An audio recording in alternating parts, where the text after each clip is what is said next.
We have another example. Please notice that the expression which I have on the board is not standard POS, because the domain of this expression is A, B, C, D, but this term, for example, is missing C. This one is missing D, this one is missing D, this one is missing B, C. So what I'm going to do right now, I'm going to expand these terms for the missing variable. I'm going to use the numerical way to solve it. Now, I have A, B, D naught. I have A,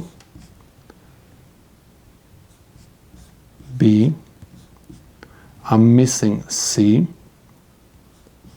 and I have D naught. Remember, for POS, A, the variable without the negation bar represents 0. That's why I'm going to have 0, 0, 0, 0, 1, 1. Someone is going to ask why I put 2 zeros and 2 ones. Because one variable can carry 2 combinations, 0 or 1. That's why I'm going to make 2 numbers. Because this C could be 0 or could be 1. So this is binary 1 and this is binary 3. That's why I have to write 0 in cell 1 and 0 in cell 3. Because this is binary 1 and this is binary 3. I'm finished with this term. Let's take a look at this one. I have A or B naught or C, and this time I'm missing D. Because I'm missing only one variable, I'm going to have 2 numbers over here. A represents 0. B naught represents 1. C represents 0. D can be 0 or it can be 1. This is binary 4 and this is binary 5. I'm finished with the second term. Let's take a look at this one. I have A or B naught or C naught. I'm missing D. This is 0, 0. I have 1, 1. And I have 1, 1. And D could be 0 or could be 1. This is binary 6. And this is binary 7. Next one, I have A naught or missing B,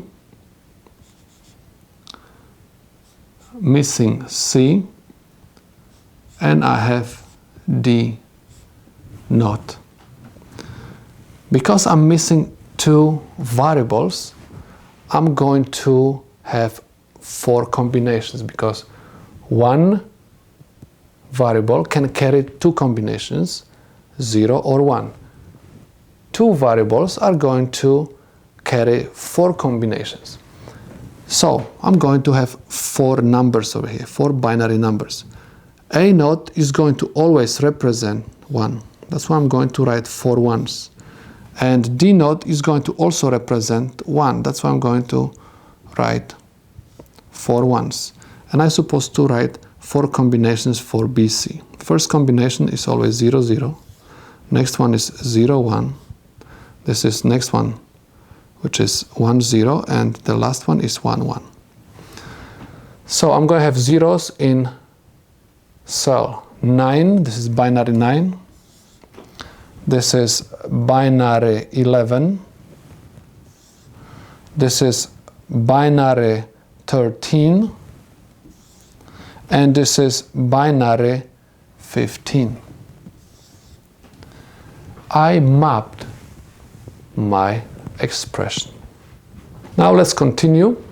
Next we're supposed to create the groups on our map. Remember, we're supposed to group always many zeros as we can.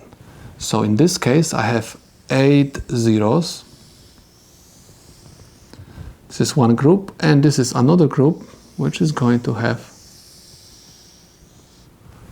4 zeros. Let me start from this group. This group is placed in one row and 4 columns. At the side of this row, I have A, B naught. I have A or B naught.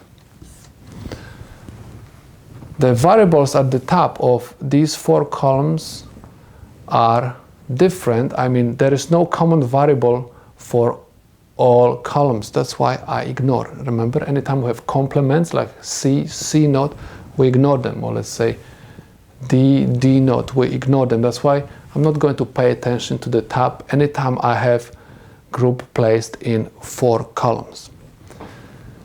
The next group is placed in 4 rows. Again, we are not going to find any common variable for these 4 rows. Please notice I have A naught, we have complements, we ignore them. We have B, B naught, we have complements, we ignore them. That's why I don't pay attention to the left side of my K-map anytime I have group placed in 4 rows, okay? So I'm going to simply look at the top of these 2 columns, and the common variable for these 2 columns is D naught. That's why I'm going to have over here D naught. Remember, this is the product of the sums. That's why this sum is my first group, and this is product, and this D naught represents my second group.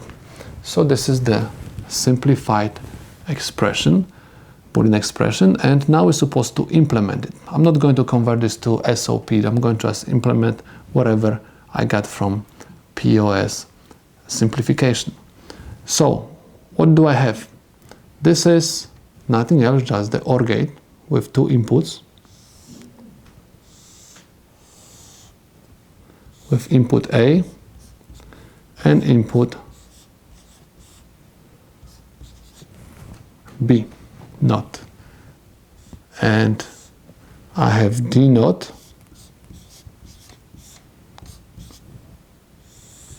ended with this OR gate.